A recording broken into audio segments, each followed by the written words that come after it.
Sadar nggak sih kalau di zaman ini kita tuh bisa dapat informasi dengan gampang dan cepat. Sadar nggak? Iya. Setuju. Banget hostnya. Oh, udah mulai ya. Ini udah. Kirain udah open. Kirain opening astaga. Enggak, emang bukan pertanyaan juga. Cuman gue mau nanya aja boleh lah. Sekarang ini ya kan, sekarang ini tuh udah banyak banget yang orang-orang atau anak muda lah ya, bukan orang-orang dewasa lagi gitu, bukan cuma orang-orang yang udah bekerja yang aware atau sadar yang namanya kesehatan mental, tapi anak-anak muda tuh ya, anak-anak remaja usia-usia kita ini, asik kita.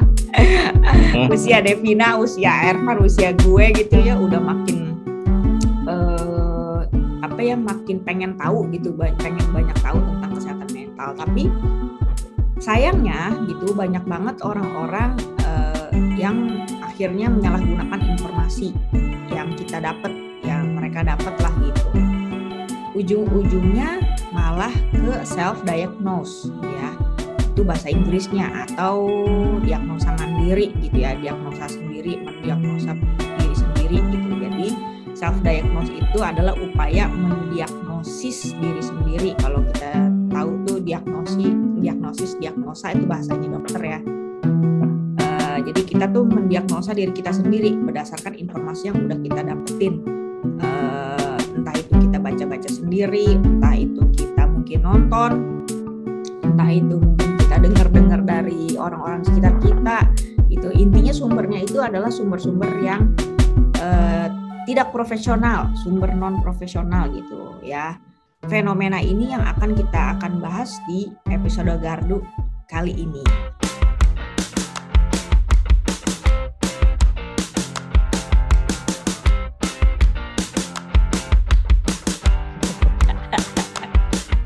Oke, ya balik lagi di podcast Gardu Share the Light. Oke, teman-teman. Senang banget ya kita bisa kumpul-kumpul lagi buat ngobrolnya, tapi ngobrol lumayan berat, lumayan berbobot, tapi kita bikin enteng lah ya, biar bobotnya kayak kapas gitu, tapi ada gunanya tetap. Jadi misalnya nih kalau lo pernah denger mungkin Devina kali ya, zaman Devina nih mungkin sekarang lagi banyak anak-anak muda, anak-anak remaja udah ngerti istilah-istilah kesehatan mental nih. Ada yang mungkin ada yang bilang gue insomnia gitu. Insom tuh udah paling deket tuh, insomnia gitu. Terus apalagi deh? Biasanya bipolar terus OCD gitu. Lu ada dengar apa, Van? Gue ini nih misalnya gitu. Ada gak lu temen lo atau siapa kek gitu ya, orang-orang terdekat lo yang merujuk sama diri sendiri bilangnya gue ini nih gitu? Oh, dulu waktu SMP ada yang self-diagnose juga sih, bilangnya bipolar. Cuman kayaknya entah dia udah pernah ke dokter atau apa gitu ya. Tapi dia bilangnya begitu sih. Tapi ya kita kan nggak tabu dia udah ke dokter atau enggak gitu. Perilakunya aneh nggak, Van? Emang iya emang berbeda dari aneh tuh, maksud gue adalah berbeda dari kita orang normal gitu ya. Iya kan, pernah kejadian ya waktu itu lagi jalan tawa-tawa terus tiba-tiba nangis gitu. Iya. Oke, kalau itu kayaknya situ beneran sih itu. Ya itu beneran ya udah. Kalau dibuat-buat susah ya kalau kayak gitu ya. Bisa juga mungkin itu harus pinter sih. Biasanya katanya orang yang pinter membuat sesuatu jadi kelihatan real, jadi kelihatan bener-bener nyata, itu biasanya IQ-nya harus tinggi, harus pinter dia. Bisa juga. Nah, pertanyaan teman lo pinter apa kagak? Tapi ranking 1 sih. Kan ngeri ya jadinya. Iya, itu ngeri. Nah, gitu. Jadi intinya banyak anak-anak muda nih zaman sekarang, kita bisa gak gampang banget deh intinya kita baca-baca terus gitu. Misalnya nih, atau misalnya gue pribadi deh, misalnya gue ngerasa ini belakangan gue susah tidur nih gitu, tidur gue subuh-subuh terus nih gitu. Terus lewat deh, ada info lewat nih di Instagram, misalnya gue lagi lihat di IG gitu tentang kesehatan mental, salah satunya misalnya tentang si insomnia gitu. Ya udah, terus gue nganggep gue insomnia nih ternyata, terus gue memakai informasi itu gue katakan informasi itu ke orang-orang di sekitar gue. Nah itu self diagnose gitu. Jadi bahayanya itu adalah karena gue belum tentu benar. Itu bisa jadi informasi yang gue terima, yang gue baca gitu atau yang gue denger itu gue salah mengerti. Akhirnya gue ngambil kesimpulan buat diri sendiri. Terus gue menyatakan bahwa gue punya penyakit mental tanpa gue konsultasi dulu sama ahlinya gitu. Nah, oke, udah ngomong panjang lebar, ternyata gue lupa memperkenalkan teman-teman gue di sini ya. Oke, kalau teman-teman lihat udah nggak asing lagi ya di covernya, udah ada Ervan, udah ada sama Devina di sini. Hai Dek. Halo. Hai Ervan. Halo. Ya, jadi Ervan sama Devina di sini yang akan nemenin gua ngobrol-ngobrol tentang tidak hanya tentang penyakit mentalnya, mungkin nggak penyakit mentalnya kali ya, tapi lebih kepada apa yang biasa kita lakukan, yang sering akhirnya kita lakukan gitu. Jangan-jangan lu pernah begitu lagi, Dek? Enggak sih, teman gue yang kayak gitu malah. Kenapa temen lu, Dek? Teman gue cerita kan, dia bilang dia depresi gitu. Terus gue tanya, emang lu udah ke profesional gitu? Terus dia bilang gini, enggak, gue gak perlu ke profesional, gue udah tahu kalau gue depresi. Terus gue kayak, buset, pede banget loh. Iya. Gue udah yakin banget gitu. Soalnya gue aja serem gitu kan, kalau misalnya kayak ada tanda-tanda gitu, kayaknya mending gue konseling gitu loh. Ini kok kayaknya dia dengan yakin bisa melabeli diri dia punya penyakit depresi gitu. Kenapa dia nganggap dirinya dia depresi, Dek? Ya dia ada lah cerita, jadi kayak permasalahan keluarga berat segala macem, dianya juga udah sering mau bunuh diri segala macem. Oke. Ya cuman dia gak mau konsultasi ke profesional, katanya buang-buang waktu. Nah terus abis waktunya dia keburu bunuh diri. Waduh. Bener kan? Iya, jadi kalau misalnya ya makanya itu dia, kalau lu cuma anggap diri lo ya gue depresi nih gitu, terus udah lu juga kagak ngobrol-ngobrol ya, sama kayak misalnya lu flu gitu ya, lu batuk pilek gitu kan ya, apa namanya, kalau lu nya juga diem aja, nggak buang-buang waktu ya, terus lu nggak minum obat or lu nggak ke dokter ya, lu tambah sakit bukannya nambah sembuh gitu kan, intinya gitu ya. Bisa juga sih memang lu istirahat di rumah, yang penting lu istirahat gitu kan, intinya kan kayak gitu. Lu Van pernah nggak punya kepikiran misalnya, aduh gue kayaknya apa nih, misalnya mood gue jelek banget, jangan gue begini lagi, kepikiran sedikit aja gitu maksud gue? Kepikiran kena penyakit mental atau enggak sih, kayaknya enggak pernah untuk self diagnose gitu ya, apalagi search di Google gitu. Cuman kalau untuk penyakit iya gitu, tapi bukan penyakit mental nih. Gue pernah kayak gitu, pernah ngalamin. Apa? Jadi kayak ada benjolan di rahang gua. Nah, yang muncul di Google tuh kalau nggak kanker. Oh gila, serem banget. Kelenjar getah bening sama tumor lah. Tumor yang paling bawah lah, yang paling tanda kutip nenangin gitu kan. Iya. Tapi ujung-ujungnya pas gua ke dokter kayaknya ya hasilnya bukan ketiga itu gitu. Apa kata dokter, apa ini apa digigit? Ini malah kista. Oh gitu. Terus akhirnya gimana tapi? Ya udah nggak. Gue 2 kali datang ke sono dan dibilang pas cek yang kedua katanya nggak nambah gede gitu, jadi kayaknya masih aman. Oh ya udah kalau masih aman. Tapi karena pas gue nyari itu hasilnya kanker kelenjar getah bening, itu kagak bisa tidur semalaman sih. Nah iya betul. Efeknya. Betul. Sama kok, gue juga pernah kayak gitu. Iya kan penyakit biasanya ya, penyakit Jangan pernah cek di Google tuh. Lu apa deh? Emang lu nyari tentang apa? Gue juga sama lo? kayak Ko Ervan gitu, sininya kayak benjolnya kayak 2 mingguan gitu kak. Gue udah takut kan, kelenjar getah bening lah, kanker lah. Sakit gitu rasanya. Iya, dipegang sakit gitu kan. Pas ke dokter ternyata dibilangnya infeksi gara-gara gue batuk lama gitu, udah sebulan. Bikin panik kan, kanker. Kayak mandel gitu apa gimana, infeksi kayak ini. Di sini jadi kayak gede sebelah gitu loh. Tapi sakit kalau dipencet gitu. Iya sakit kok dipencet. Terus ada panas-panas juga gitu, ada apa? Ya itu kayak radang gitu jadinya. Iya. Ya.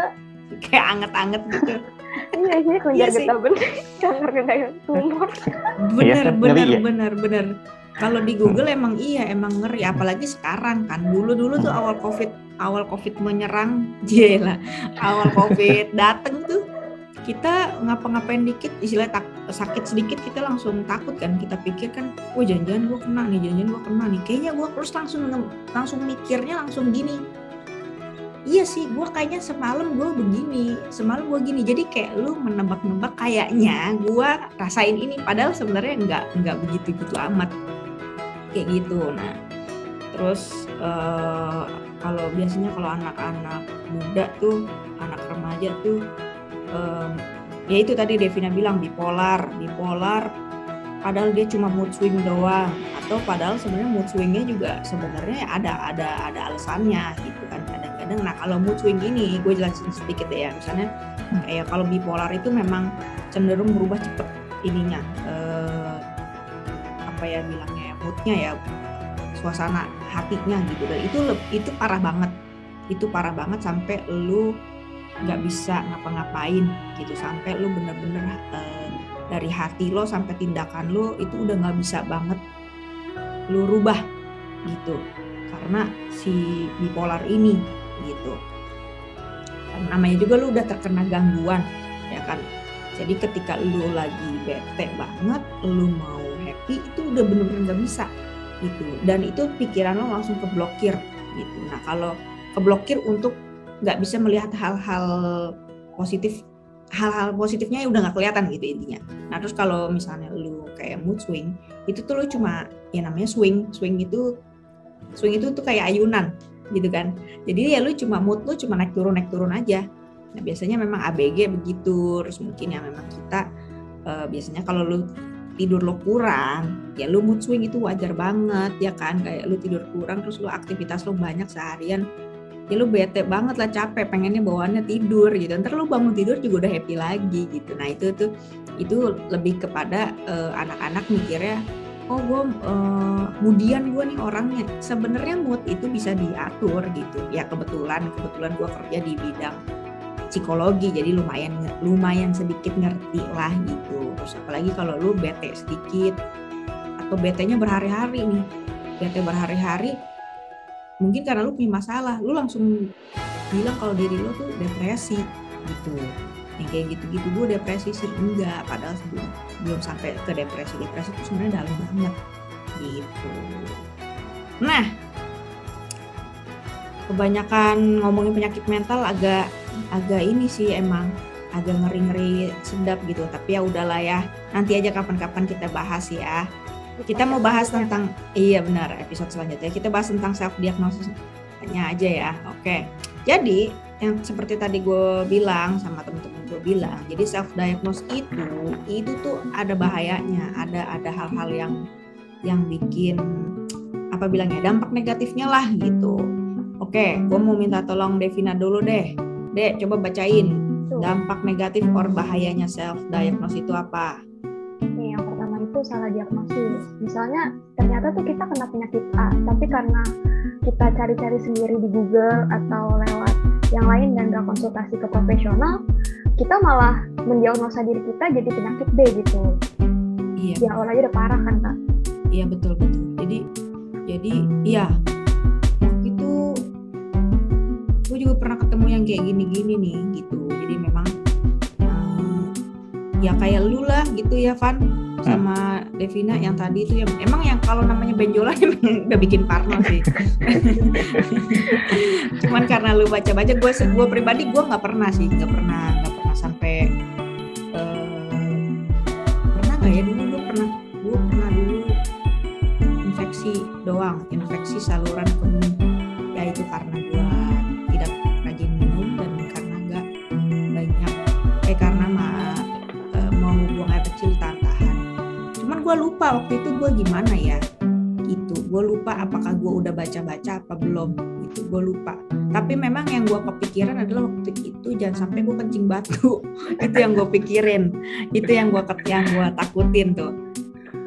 Karena denger gitu sih ya. Karena denger gitu. Jadi akhirnya, nah gue sendiri gue pribadi orang yang pengennya langsung nyari tahu ke ahlinya, ke dokter gitu. Jadi istilahnya gue nggak mau salah, gue nggak mau takut gitu, gue nggak mau takut sendirian gitu, nggak mau takut untuk hal-hal yang nggak nyata gitu. Jadi gue mendingan gue ke dokter gitu, mendingan sekalian dokter atau siapapun deh yang bisa ngobrol sama gue, kasih tahu gitu, kasih tahu ini tuh lu tuh cuma begini, atau kasih tahu yang parahnya sekalian nggak apa-apa deh gitu, tapi bener gitu, daripada gue udah takut tapi salah gitu, mendingan gue takut untuk hal yang benar gitu kan.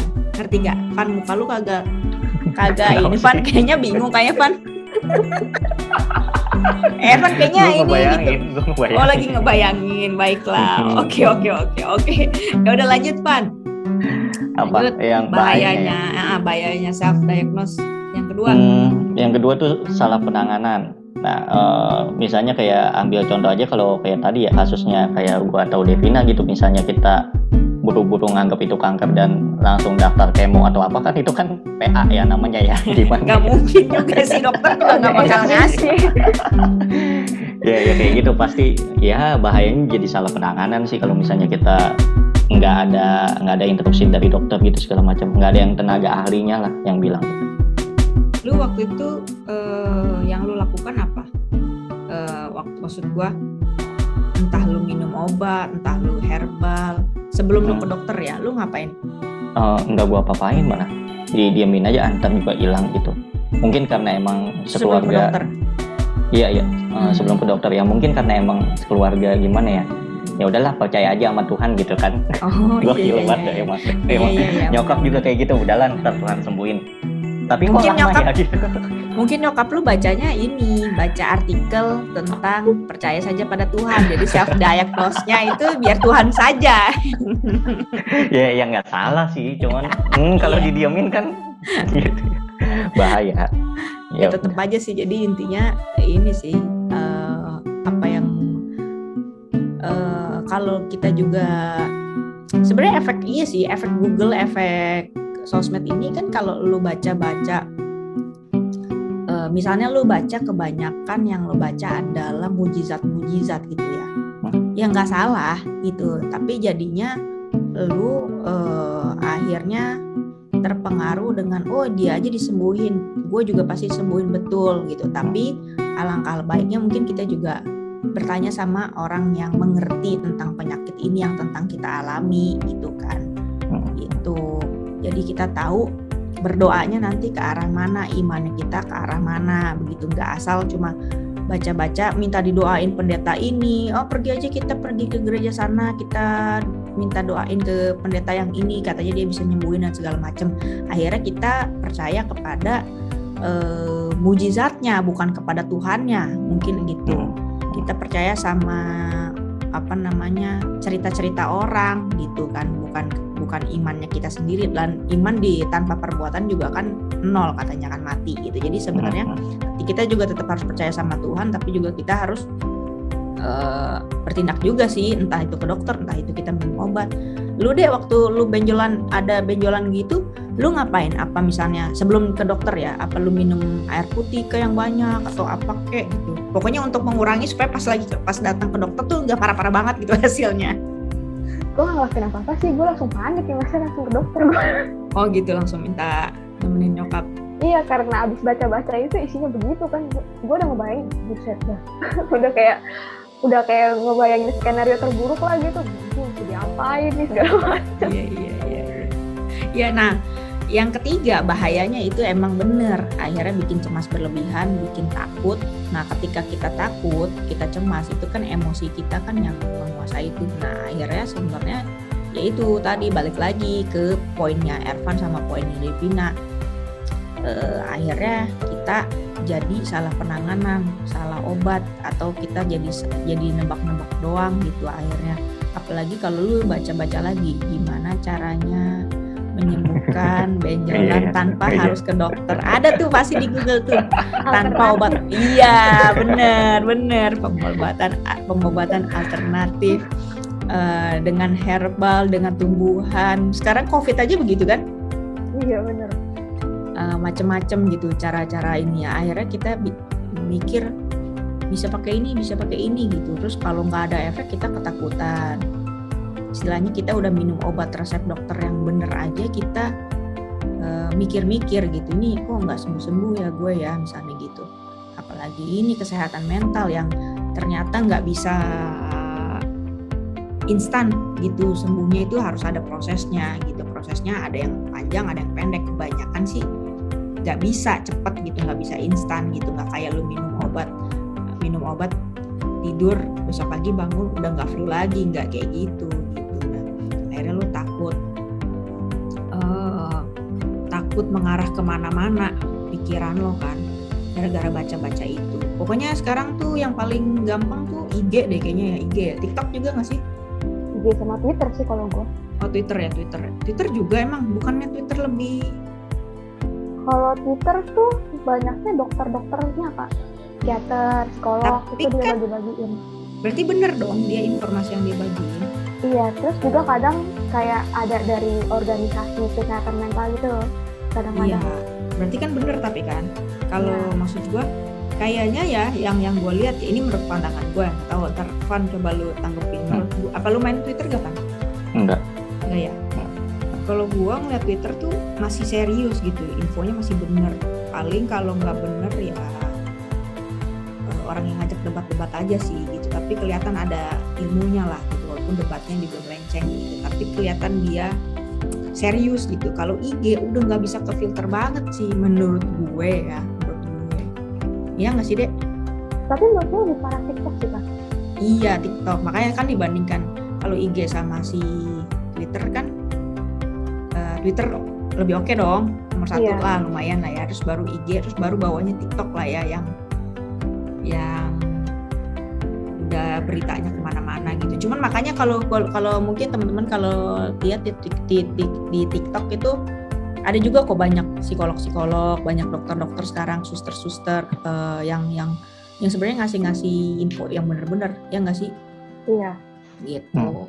Tapi kalau misalnya cuman informasi di apa sih via teks gitu tanpa langsung lihat, emang itu bisa valid ya kak?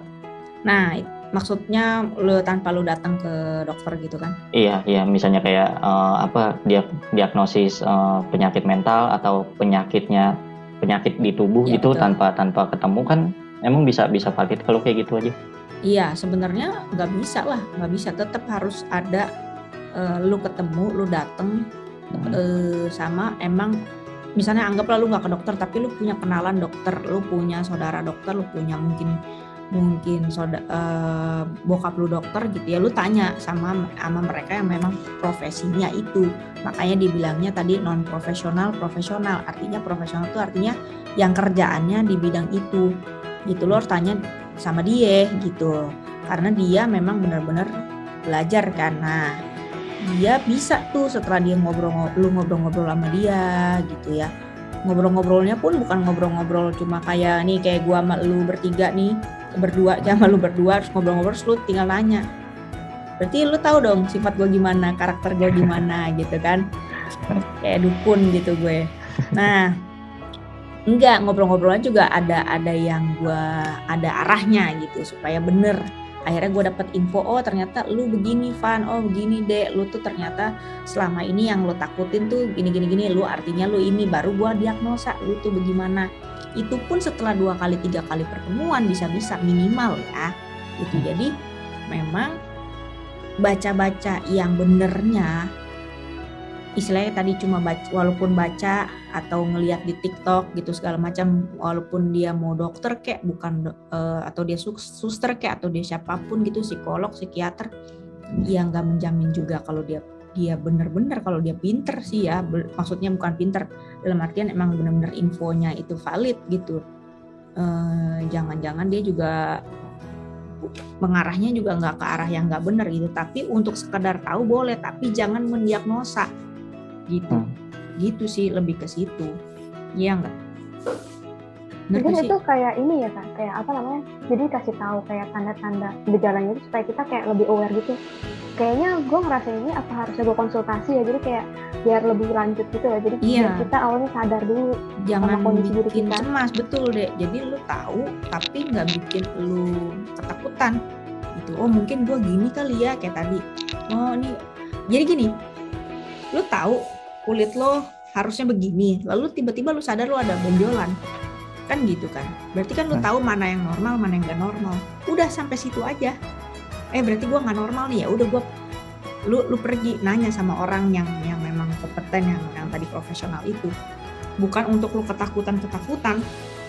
Jadi intinya kalau ada sesuatu yang nggak normal di dalam hidup lo, kok mood gue begini banget ya, swing banget ya, kayak roller coaster ya, kok gue gampang nangis ya, kok gue gampang marah ya, marahnya untuk hal-hal yang kecil dan bikin orang lain nggak nyaman misalnya gitu, kok gue kayaknya stres banget ya kalau nggak rapi padahal cuma bergeser dikit berapa senti gitu.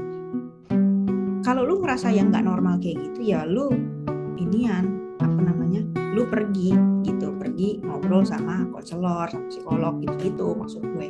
Jadi jangan bikin diri lo sendiri akhirnya ketakutan sendiri, gue kenapa ya, lu bertanya-tanya sama diri lu sendiri, lu juga nggak dapet jawaban sih. Terus akhirnya lu juga baca-baca, belum tentu lu dapet jawaban tapi belum tentu jawaban itu benar kayak gitu. Kayak lu ke dokter lah, lu juga ke dokter misalnya, anggap aja kita dapat satu diagnosa yang buruk, pasti kita juga pengen datang lagi ke dokter yang lain kan, untuk cari apa bilangnya second opinion gitu, ya enggak? Ya pandangan lain. Iya gitu. Ya udahlah, intinya begitu. Nah, lu orang sendiri punya tips-tips gak? Atau ya tips and trick lah gitu ya, gimana caranya supaya lu pribadi nggak self diagnose gitu. Apa nih, Dek? Punya cara-cara khusus nggak biar lu nggak cepet ngejudge ya atau self diagnose diri lu sendiri? Gue sih ya paling bener ya langsung ke profesional ya. Soalnya kan kalau di kampus gue itu ada yang layanannya. Ini gue mempromosikan ya. Gembel.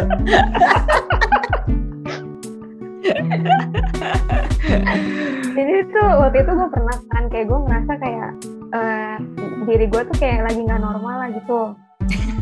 Iya, jadi kayak benar. Bisa tiba-tiba gue nangis, tiba-tiba gue seneng, tiba-tiba nanti gue nangis lagi, tiba-tiba gue nggak mau ngapa-ngapain ya. Akhirnya daripada gue pikir gue kenapa-napa gitu, daripada gue cuma sendirian, ya gue langsung konsultasi. Ternyata pas setelah gue mengadakan sesi sama konselornya, ternyata ya itu nggak apa-apa, lagi wajar soalnya kayak lagi ditempa masalah gitu. Jadi keadaan kamu itu nggak bahaya gitu maksudnya.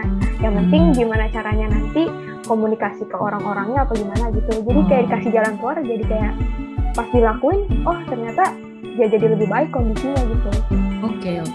Jadi sebenarnya lebih kepada cerita ke orang yang benar gitu ya, Dek ya. Ke orang yang tepat. Jangan sampai lu cerita juga misalnya, boleh nggak sih cerita ke sahabat misalnya, boleh-boleh aja, mungkin siapa tahu lu butuh tempat curhat doang sebenarnya, tapi ke orang yang benar yang bisa memberikan kekuatan buat lo, mendukung lo dengan benar gitu, bukannya malah akhirnya bikin lo makin down atau makin mundur gitu kan sebenarnya kan.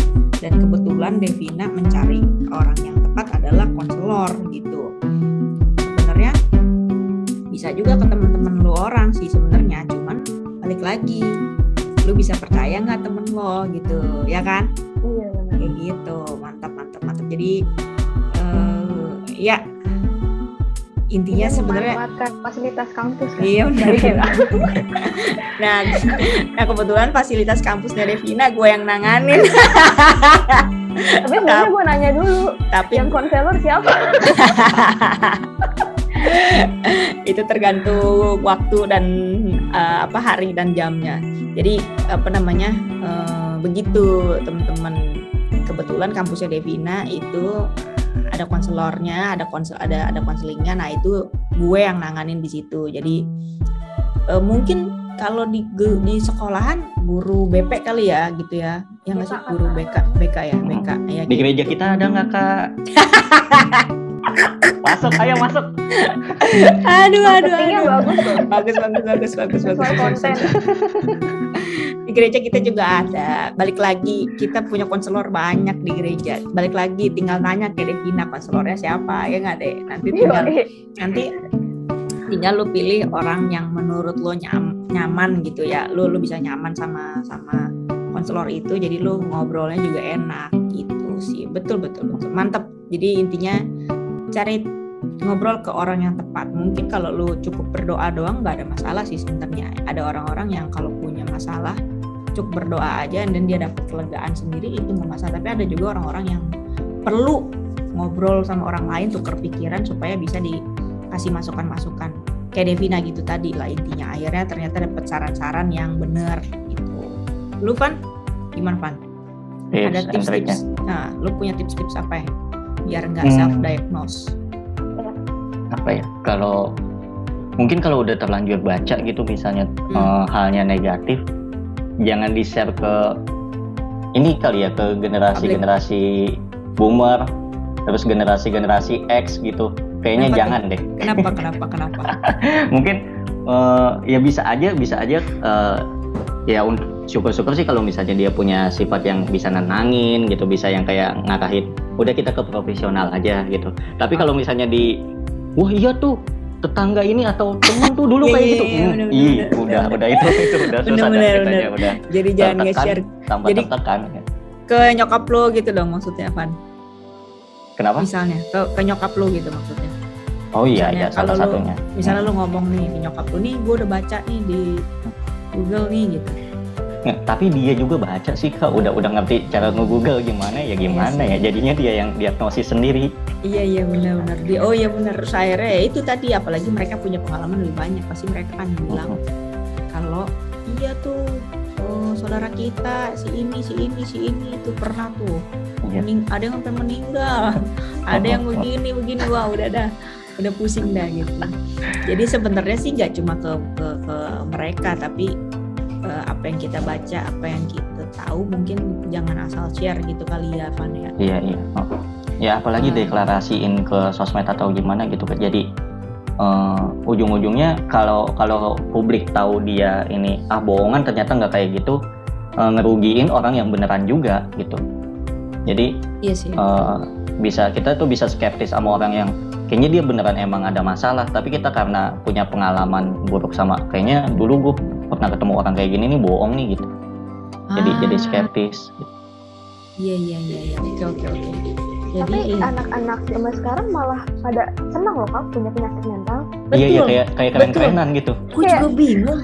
Bener-bener lomba-lomba gitu loh, yang penyakit mental paling banyak siapa gitu. Iya, dan yang paling parah siapa? Lu mah mending, gue nih yang gini-gini gitu kan. Kayak, iya ya, kenapa kalian hobi sekali gitu berlomba-lomba kesehatan mental. Kenapa deh? Kalau menurut lo kenapa deh? Mungkin karena di Amerika sekarang udah mulai aware ya kalau gue lihat dari TikTok gitu. Jadi kayak di sana tuh mereka juga mengglorifikasi tentang kesehatan mental gitu loh Pak. Jadi kayak gue nih punya penyakit, gue depresi dan gue tuh bangga dengan hal itu gitu-gitu. Jadi tapi dimaknainnya tuh secara salah gitu loh. Jadi kayak penyakit mental tuh keren gitu. Iya betul. Atau kejadian setelahnya yang diharapkan juga gitu. Misalnya orang dulu tuh depresi gitu segala macam, tapi mungkin sekarang sukses, duitnya banyak atau segala macam tuh jadi kayak acuan motivasi. Oh, gue ternyata harus depresi juga gitu. Iya. Bisa jadi kayak gitu.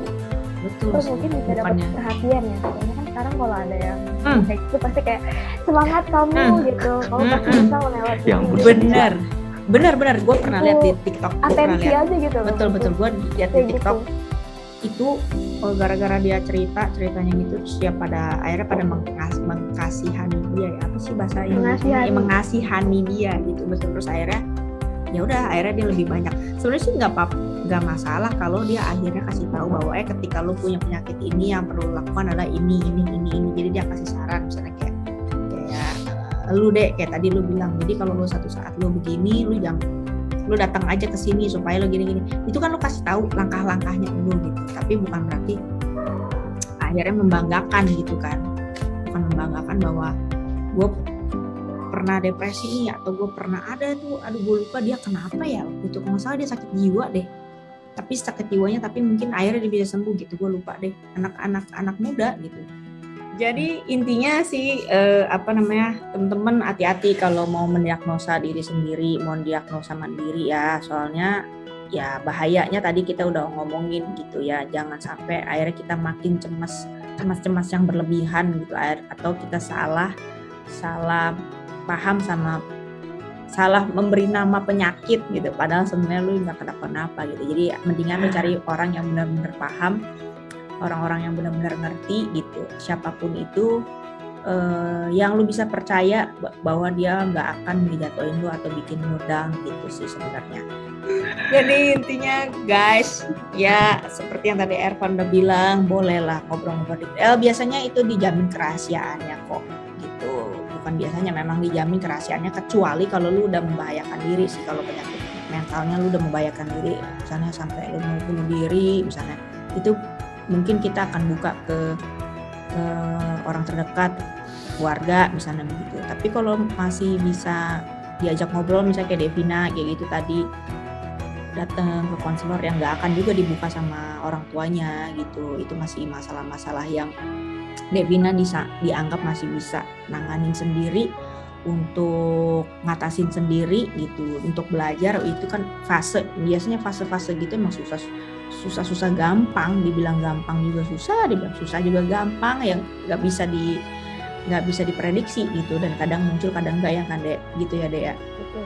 Gitu. Nah tapi kalau misalnya memang udah parah itu baru diomongin ke keluarga. Tapi kalau belum parah ya itu terjamin rahasianya teman-teman. Oke. Gue mau nutup nih pakai ayat nih. Kalau mau bilang di Amsal 14 ayat 15, orang bodoh percaya kepada setiap perkataan, orang bijaksana bertindak hati-hati. So bijak-bijaklah ya teman-teman, jangan terlalu cepet ambil kesimpulan dari apa yang udah kita baca. Ini emang bahayanya sosmed begini nih, apalagi kalau sumbernya belum jelas, bukan dari ahlinya, wah itu bahaya banget. Jadi ke teman-teman kalau lihat di Google tuh cari dulu ini siapa yang nulis gitu ya. Kalau cuma Kak, bahaya sosmed, jangan lupa kita juga ada loh. Oh iya benar, ya benar-benar ya, beberapa minggu lalu tuh ada tuh, beberapa bulan lalu gitu. So teman-teman jadilah lebih bijaksana ya, jangan buru-buru melabel atau ngecap diri kamu sendiri itu punya penyakit mental, karena penyakit mental itu tidak memalukan gitu sebenarnya, tapi berbahaya kalau kita nggak benerin cepet-cepet gitu. Berbahayanya apa? Karena kita nggak berfungsi secara benar di kehidupan sehari-hari nantinya gitu.